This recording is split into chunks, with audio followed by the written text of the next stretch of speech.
visual representations of faces, of friends. Here the nose is missing this hole here, the symmetry that you turn it upside down, you swap the upper and lower and so on. And in the employment of these faces in prognostication, the faces were never particularly significant, only used to relate to the world, to apply the map, to do an application of the abstract map to the particulars of your life, from which starting point one then looked at the changes. The prognostication was always in terms of two faces. And the interesting information is in the changing lines between two faces. And that's why Terence has used the number of lines change from one hexagram to the next in the King Wen sequence in order to derive this wave, that even the faces of the I Ching, abstract as they are still too detailed for Terence's scheme. So to further drop off that information, to make contact with the essence of the application of the I Ching in ancient times to the present, to forget even those abstract faces and concentrate only on the changes. From this comes the power of the I Ching and also of Terence's wave. So one can then want to put the faces back in, and at the first level, you know, going down one level of abstraction in hierarchy, one then could try to simply put back in the faces of the I Ching, the hexagrams themselves. I agree with that, but still, if it is the understanding of changes, you can't just talk about changes without knowing what the dimension of the change is, whether it's going to the southeast or the northwest, because, I mean, that's your oscillatory function, isn't it? Well, there are different ways to think about that. There are global changes where this entire dimension, set of dimensions, is described as a point, or we could extrapolate the wave out over the Earth's surface and then have like a longitude and latitude, a grid system where we would locate the changes. But there does seem to be this global character to change, which has made me reluctant to look for a way to tie the wave into three-dimensional space. Yeah, I'd like to come in here, and if I'm following this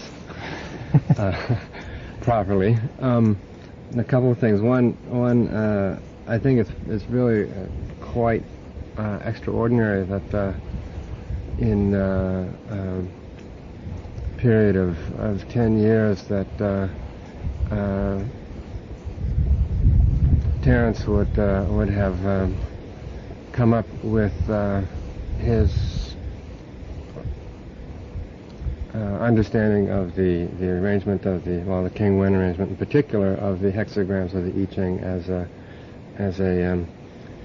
some type of historical contour map, and that similarly would have happened with me within a very short period of time. The readout that I'm working with in Earth Ascending differs from Terence's in that it's based on a program that is operating within a magic square of 8 that Ben Franklin came up with around 1750, but that doesn't invalidate Terence's contour reading at all. It's like we're dealing with two different levels or two different programs. In fact, I think that as we get more of a study of the interfacings of these two, I think we'll see the quality that we're both talking about of the understanding of history in terms of resonance factors or resonance patterns, I think, is what is really most significant. And it seems like we definitely represent some type of effort to get a global and non-biased, culturally non-biased perspective, which I think then leads to the other part of it, is like the seemingly faceless aspect of the interpretations that Terence and I have come up with. I know, speaking strictly for myself, that the appearance of interpretation or presentation of the I Ching in the manner that it is done in Earth Ascending, I think once I saw the process through, it definitely corresponded to a feeling on my part of trying to present a detoxified version, a detoxified template of the evolutionary process that we have been involved in, particularly in this period of time, this epoch of history, which is a brief evolutionary epoch. I think we could at some point get into where you are with your 2,300 and where I go back a little farther, but nonetheless I'm in complete agreement that we are dealing with a particular evolutionary epoch, and that it's very necessary at this point in time, in order to have a proper and happy interface with the residents of the future, to have a detoxified understanding of the terrain that we have passed through, the particular space-time interval that we have passed through, which we refer to as history. Would you tell me what you mean by detoxified? Detoxified means what I mean by that particular image there is that this isn't a Christian history, this isn't a capitalist history, this isn't a Marxist history. This is like saying, if we applied the same kind of so-called objectivity that we deem important for a revelation of the truth to an examination of who we are, what and where we've been. Okay, that's what I mean by... So pattern recognition that's not culture-bound. Right, pattern recognition is not culture-bound. Is that possible, Francis? Well, the matrices seem to exist. Well, I think not. I think pattern recognition is culture-bound. Okay. Whitehead said, understanding is the recognition of pattern as such. Yes, through the eyes of one's culture. Well, inasmuch as we use numbers and we use conventional graphic representation, I suppose it is culture-bound, but it is really an effort to at least indicate something which is transcultural. Well, numbers may be transcultural. Yes, they well may be. Although I've heard to everyone but suggest mathematicians. That's not the aim, really, is to since there's no such thing as time, and it's created by the calendar, what one then is duty-bound in seeing the calendar of past and creating a future event, to create a calendar which is as little bound by culture as possible, so that all cultures can put their binding upon it. But it would be very difficult if you were a Navajo to even get into that aspect. You say to a Navajo, well, let's have a meeting, and they say, fine. And you have around 8 days, a bracket of 8 days, where that meeting might unfold. It's an indication of a relationship to time which is so different from our relationship to time or an African's relationship to time. They have to what? They just have to tighten it up. Does this have any parallel in, like, the world of astronomy? Have you worked with? Well, those resonances I mentioned, parallels to the zodiacal great year, sunspot cycles and things like that. I worked on the synodic cycles of Venus and Jupiter, and I just could never... What I'm talking about is something like the creation and destruction of matter in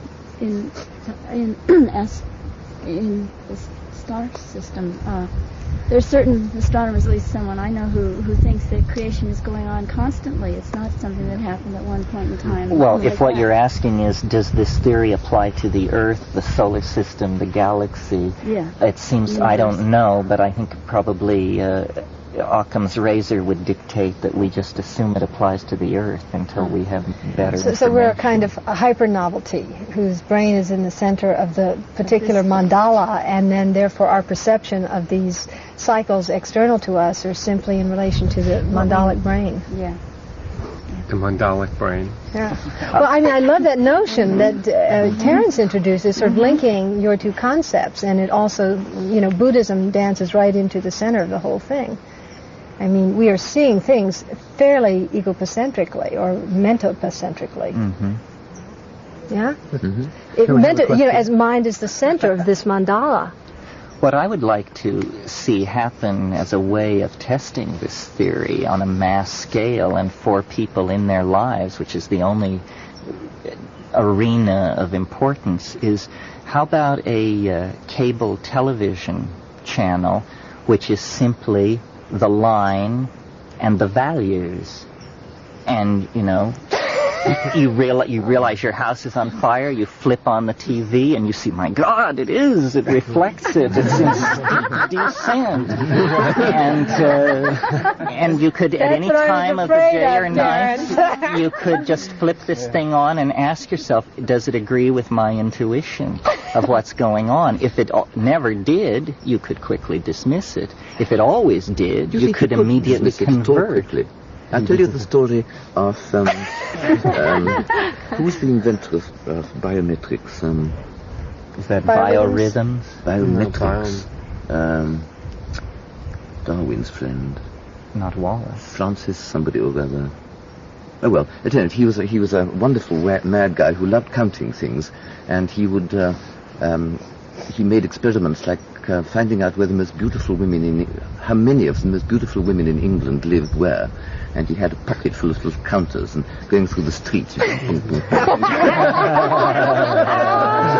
Dalton. Right, Francis and Dalton. One day he thought that he wanted to see what it was like being an idolater.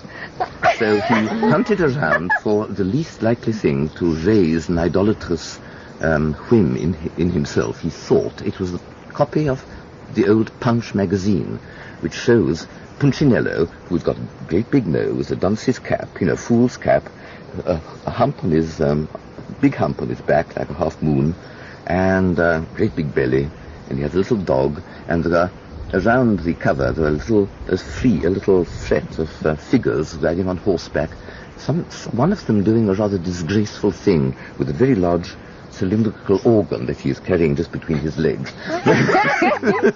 This is the old cover of Punch. So he tore it out and he tacked it up on his mantelpiece, and every morning, as he got up, he would go there and say, he'd get on the floor, "Oh, great Punch," he would say, and do his puja to Punch. After a week, he discovered that the effect of Punch was getting much too strong for him, and he wanted to get rid of it. So he took it down, and he stopped doing all this. But he said for at least a year afterwards, whenever he went into his club and saw the copy of Punch magazine lying on the table, a terrible feeling came over him. Well, I don't know how one can actually wipe out the effect of what you're proposing, because the existence of a fortune-telling machine of any kind is so powerful in people's lives that they touch them, with fear to their future. Because once touched, there's a kind of superstition in it, because it must be true, mustn't it? And yet it isn't, and yet it is. Yes, well, this raises a question which is very interesting to me, which I tried to raise in criticizing your thing, which is the innate ability of the human mind to extract meaning from chaos and just give somebody, the dimensions of the Great Pyramid or whatever it is, and for some perverse reason, they are able to extract cosmologies from it. And yes, when I first had all these ideas, I self-diagnosed myself as schizophrenic and went to see psychiatrists, and they agreed completely. This is what schizophrenia is a runaway perception of inherent meaning. You must know people who the deepest they get into numerology is that they interpret license plates. Of course, California is a wonderful place to do this. And one needs no I Ching or anything else. You just interpret license plates. This is a perverse quality of language and the human mind that causes... This is why I withhold belief, because I suspect that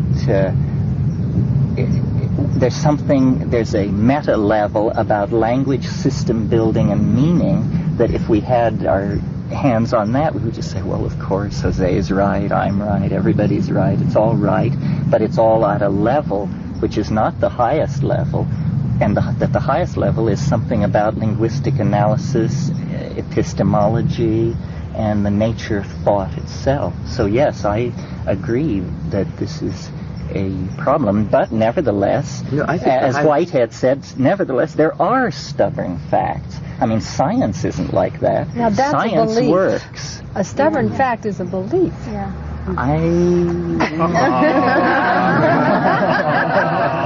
There goes his system. Well, there might be stubborn facts. Okay. Take the fact that you say the end of history is the dive into the human imagination. Right. That's a good one, isn't it? I mean, what do I Don't mean? you like that What one? does that mean? Yes, but is that what you're going to do with the human imagination? It's full of faces. Well, if wishes were horses, beggars would ride. They do when... There are horses around. But they all will ride when we enter the imagination. In other words, I am sort of, one of the things people criticize me about is they say you don't value, or you have some kind of Gnostic thing where you're always ascending and transcending, because I talk about shedding the monkey, creating cybernetic drug-induced group minds to explore the stars, and it doesn't resonate well with the Sierra Club. But I really believe that we are not monkeys, that there are angels struggling to be born, and that the main thing we have to come to terms with is that we are, can be summed up in an aphorism. The planetary how does it go? Forget the aphorism. We are transcending ourselves through a process of metamorphosis that will make us unrecognizable. Humanness is not... Pardon me? Yes, but that's not exactly... That's a thanatos, not a metamorphosis. But I think, This is a creatosis. James Joyce said, man will be dirigible. Man will be dirigible. You mean I agree. I mean, dirigible, I don't know. Dirigible? You mean dirigible? No, what he meant was a lens-shaped dirigible. flying object, which I heard it is very light. in terms of thanatosis. Man is a dirigible phenomenon. No. Therefore, That idea. Well, maybe that's what he meant. I mean, that's what could be meant. Well, to take a clearer poetic example, I think in Sailing to Byzantium, William Butler Yeats says something about, first of all, he mentions the artifice of eternity, which is an interesting phrase. Mm-hmm. But he says after death what he would like to be is an enameled bird singing to the lords and ladies of Byzantium. And it's this image of the soul as a enameled metal, precious metal object. And that's the philosopher's stone, the enduring part of each of us that is incorruptible, transcendent, and strangely transhuman. And I think that the natural... See, this whole thing about saving the earth and what we're doing to the earth and this and that and the other, I totally believe that everything is all right and that what we're going through are birth pangs. And naturally, when a pregnancy comes to term, the baby must be expelled or there is danger of toxemia. And birth is an end to the stable, reinforcing environment of the womb. We are being expelled from the planet. It's very clear that human culture is too toxic a process to be carried out on the surface of any planet. To be who we are, we must leave the planet, because to be who we are wrecks planets. But planets must be sacrificed to the cause. No, not sacrificed. They need to be... The cosmos must be sacrificed. Do your mother a favor and be born. Yes, the earth is the cradle of humanity, but are we to remain in the cradle forever? Do we have to take our bodies? Messing it up? The body, that's the real issue. Well, that's if you see the earth as your mother. Now, you can take another perspective and see yourself as, one of the threads in the display of the earth. not as dominant or controlling or messing it up, but in this unfolding spatiotemporal display. Well, but isn't it clear that there is a crisis, that we are faced with either extinction or transcendence? You see, that's what's not, I mean, it's clear, but then it's not clear. I mean, it's absolutely clear. Ralph and I have been walking up and down the hill feling sorry. But it's clearer if you're a Bangladeshi or... Right.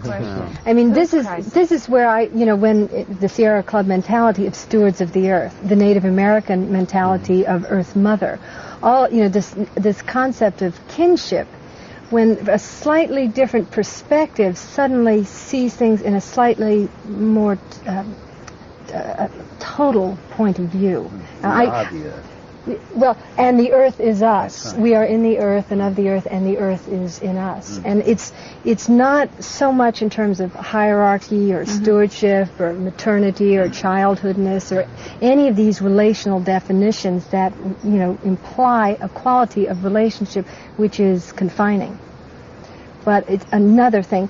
It's this faceless dimension, which I think is very threatening. Why we've created religions to give definition to ourselves in relation to ourselves and everything around us. So, why I'm sort of interested in, I sort of loathe, I always speak in hyperbole, but the absence of poetry in your systems, these two systems, is, I read them and have read about them, or in mathematics. Well, I've never been able to play with mathematics because wonderfully you introduced this notion of cadence, of song earlier. So I haven't been able to get the poetry in your systems per se because I don't see things like that. I'm a woman. It's interesting. 5 men and 5 women up here. I just happen to be talking a lot, but actually it's the men who are holding the logos of the discussion, and I'm systems. Yeah, systems almost always come from men. And I'm sort of incising, sort of chopping up the system and trying to play it from another point of view. So I'm saying, it'd be interesting to entertain a non-logos system, a sort of non-epistemology, in trying to understand what the hell we're doing in terms of, your epistemology. Is there a sort of non-epistemological perspective? Yes, I hear what you're saying. What troubles me is that we are so privileged, you see. And we talk, and there are even people who presume to suggest things like zero growth. They have their half acre and a maid, so how about zero growth? But if you're a Bangladeshi, or if you live in the Sahel of Africa, it's clear that the momentum of history is unstoppable. We are not going to all acquire ecosystemic sensitivity and cultivate our gardens. Maybe around 1400 or 1200, if there had been sufficient understanding, we could have swerved from this course.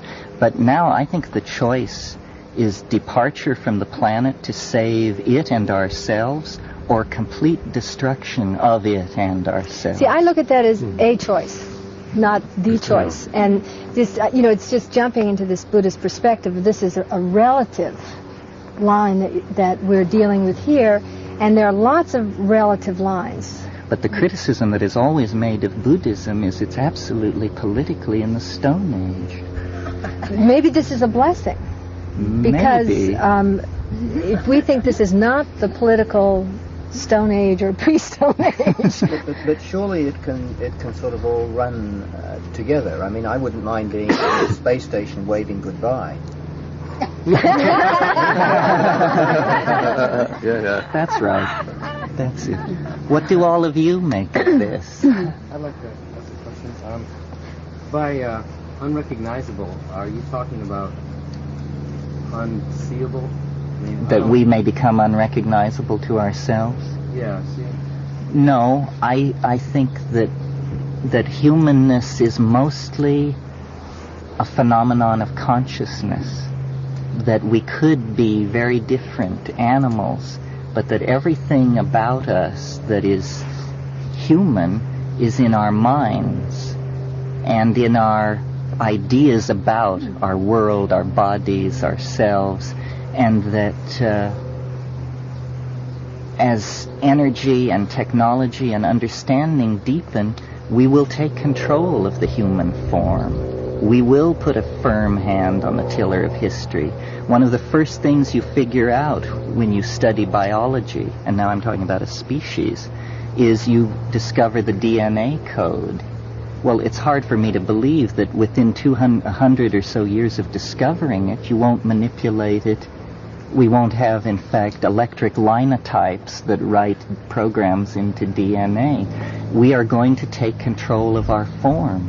What do we want to be? There's no reason to be monkeys. It just happened that we climbed up through the phylogeny by that route. But once we can choose... That's blasphemous heresy.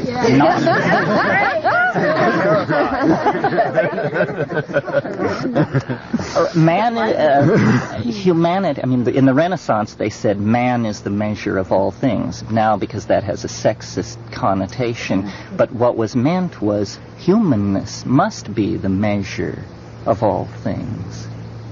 What else, for heaven's sake? Well, mushrooms. Maybe it's just a little less than that. Maybe man is the measurer of all things. That's it. The ruler. You see, I don't consider myself to be my body. I've been outside of this body and seen my body from an exterior viewpoint. So,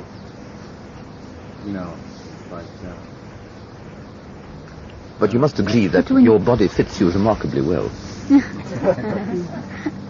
I mean, you put your touch and your hand into your fingers, like that when you come back. Your hearing goes into your ears, your sight goes into your eyes, your mouth takes in just what it has to. It's a beautiful fit. Listen, I'm just, when we said up here, man is the measure of all things, and then someone said man is the measurer of all things, and then associating to yes, meaning man is the ruler of all things. I just want to sort of drop that again into council because there are a couple of women who are practically hysterical out here, as we recognize what we're saying by, in relation to mind at the center of the mandala. And what you're saying in relation to, suddenly DNA is manipulating DNA. This is happening. I mean, it's a kind of self-reflection. There have been several stages where self-reflection has deepened. The invention of language, certainly that was there was no turning back from what that meant. And it totally destroyed the entire mental set that preceded it.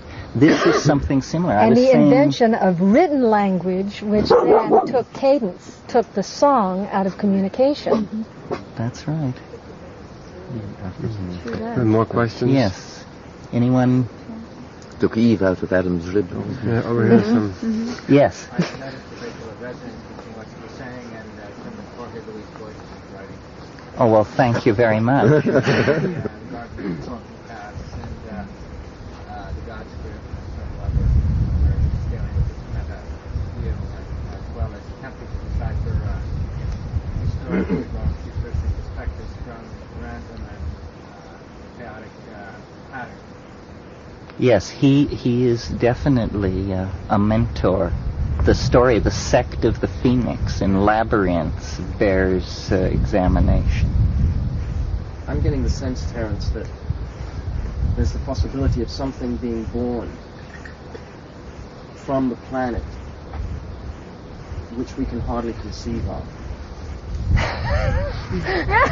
So far, so good. Yes, that's it. There's no end to it. There is no end to what is possible and to the levels of human transformation.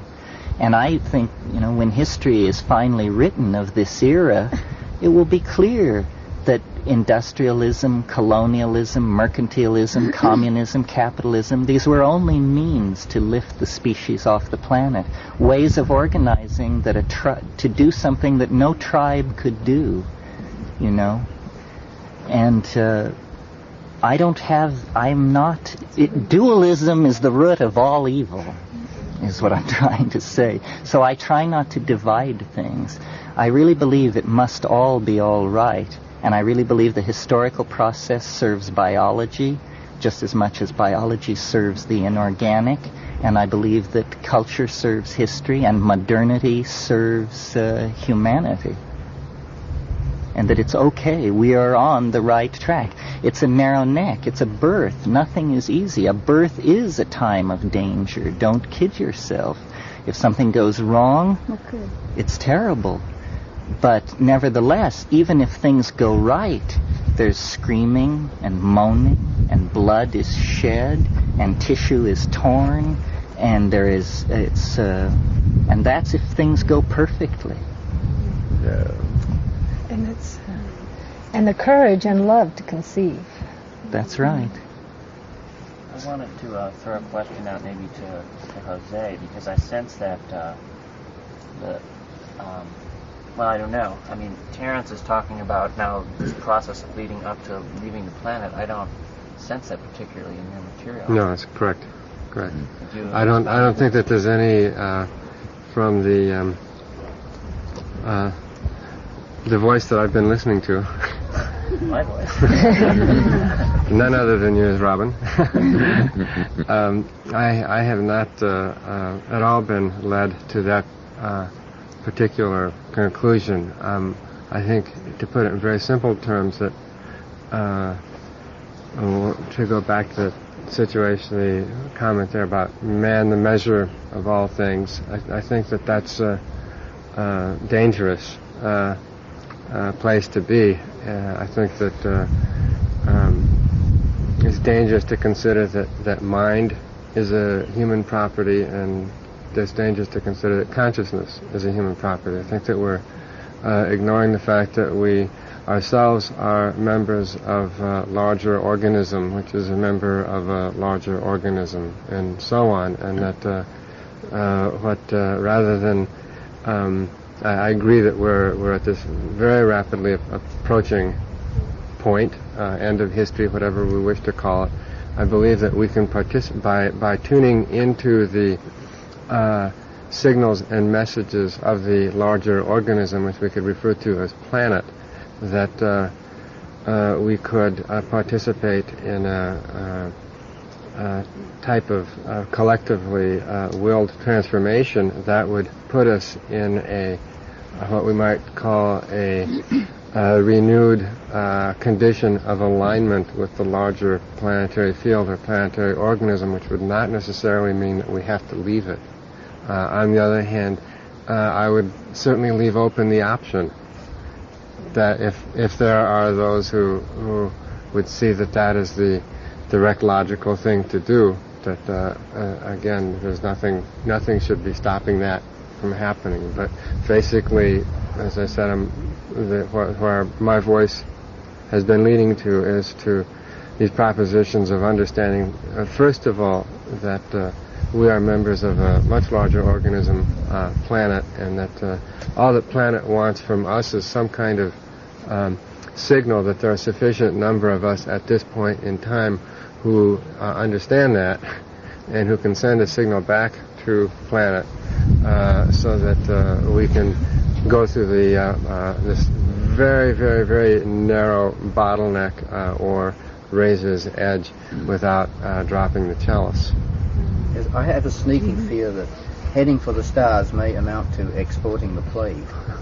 Well, you're talking about, when you say the launching pad, that's a very sort of, it's like the technological thing we were talking about before. It's a very primitive notion of leaving for the stars. Right. We could leave for the stars in ways which are inconceivable. Yeah, that's right. That's all right. That's right. And I think that is really what the bottleneck is all about. The method by which we leave and under what circumstances we leave, we either export the plague or it's right to leave. And that's why I say it's scary. Freedom into the imagination. Oh. To me, outer space and inner space are the same place, and it may not be necessary to lift us off the planet. There may be, psychedelic drugs, it looks to me, if you take them seriously, hold out the possibility of leaving for the stars through inner space. I think that we're in the childhood of our understanding of ways and means, and what you say is very true. is the launch pad being. Yes. In a way, and you need to create that. And is the experience on Earth the creation of that? History is the story of a species leaving. And this thing about how the Earth will go. If we go, everybody will go. This isn't about the human species going into space. We will take every species on this planet with us. This planet is a very constrained environment, not only for human beings, but for all life. Life aspires to radiate through the galaxy. I see us as the trigger species. Simply, we are the hands of Mother Nature. There is no seam between us and the will of the planet. We are the technological catalyst species that is going to carry DNA on this planet out into the universe. Not human DNA, all DNA. And long after this planet has collapsed into its star or been absorbed in the expanding shell of a nova, the life that began here, all the life that began here, will be spread throughout the universe. My vision is, I think, biological, not cultural. And I even believe, that the mushroom is you can view the mushroom as the catalyst for this process. That 100,000 years ago there were only monkeys and the mushroom. And human history is a genetic experiment by an extraterrestrial resident in the environment. I wonder, Terence, that if life was not already radiant throughout the whole universe, we would not possibly be here. Yes, Terence, don't you think, what is your picture of these other worlds? DNA. Isn't space filled with DNA that's already established? Life exists on many planets, most people feel sure. Most people feel sure. The mushroom this is itself, the fate. you have suggested, has come to us from another planet. This is the fate. So if life is already there, also consciousness, and in many places evolved more than this, are we departing to infect the galaxy, or are we simply connecting up somehow? Yes. Well, this is like asking the question, is nature good? You want to debate the morality of the evolutionary drive to expand into new territory. Who knows whether it's good or bad? It's just what biological systems do. No, I'm looking for a less Earth-centered universe. Yeah. That life exists in many places. But that is a faith. Transcends space-time localization. That our ignorance of what is going on in the rest of the cosmos is because our connection to higher intelligence has been limited, self-limited perhaps. That's right. No, we don't know. I run into this all the time. People come to the desert, it's a dead waste. That's how they see it. But if you live there, the life, you have to tune into the life, and then you see it's teeming with life. It's just different to what you expected. That's right. That's right. And I suspect... come back to the rather humbling notion of not believing one's beliefs.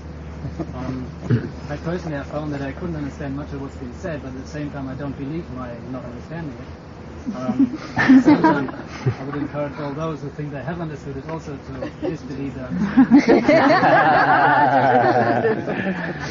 I would like to introduce enlightened distortion of linguistic progression that goes from face to fascination to face schism. Okay. We're wondering when that issue would return. The eternal return. Who is it directed to? Probably you.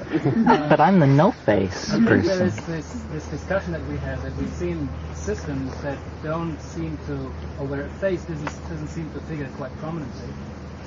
And but in very close proximity to this, we've seen feeder systems where the center of the journey is made up by a face, and identifiable face, that of the fool becoming the sorcerer.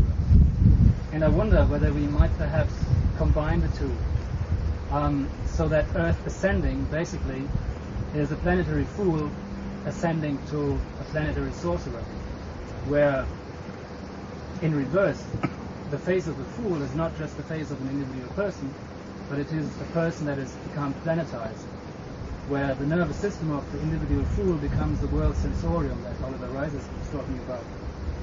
So in a way, that raises edge bottleneck world the novelty system, is about how the fool, in its tumbling through the galaxy, assumes a face that is then recognizable to us.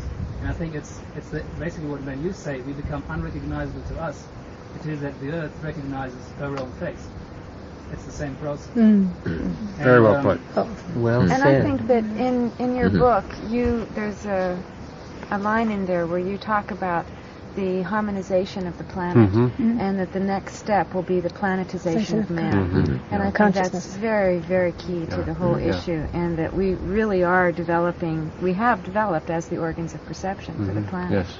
And that we have this incredible ability through our joint DNA to do something. Yeah. I just come back to the linguistic progression. My sense is that if you look at a system that you are fascinated by, and the system doesn't have a face, that results in fascism. And if you Fascism. But if you reduce your fascination to a concern with a face, with a personalized face, you lose the planetary perspective of that process. The face is round and the fascia is linear. I hope you're not being facetious. Well, on that note of levity, I think this has been multifaceted. we should probably It's like that one is. call a halt to our interfacing. And when you hear the sound of the bell, that means that lunch will begin. Thank you. Is self-maintaining over quite a long period of time. Until then it's overcome, and it is in this period that I mentioned this morning that all these things happen. Now let me demonstrate some of the commands within the program. These are the position numbers of the wave here, and as I mentioned to Francis, we could take those position numbers, and if you have a copy of The Invisible Landscape, you could look at the drawing of the wave in there and derive this set of hexagrams that would give you feeling-toned rather than mathematical information about what's going on. Anyway, here are some of the commands. Question mark and one of these numbers, such as, for instance, 157, gives you the absolute value. It's 308 right there. So this trough is riding along at about the 300 level. Okay, now, if we query D157, we're asking a different question about this point, and the answer is the 11th day of the 3rd month of 533 BC is right there. So, and I, through long experience, happen to know that these blips are 11 years long. So I'll just save us the trouble and tell you that that flat area there runs then from the 11th day of the 3rd month, from early in 533 BC to, now let's see, we subtract, to 511 BC, right in here. Now when I query 158, which is in there, with the command N, which stands for near, N57, it now goes to the history file, and it searches. And you programmed all that history? Yes, that's just a chore to enter a huge bunch of historical data. I used the London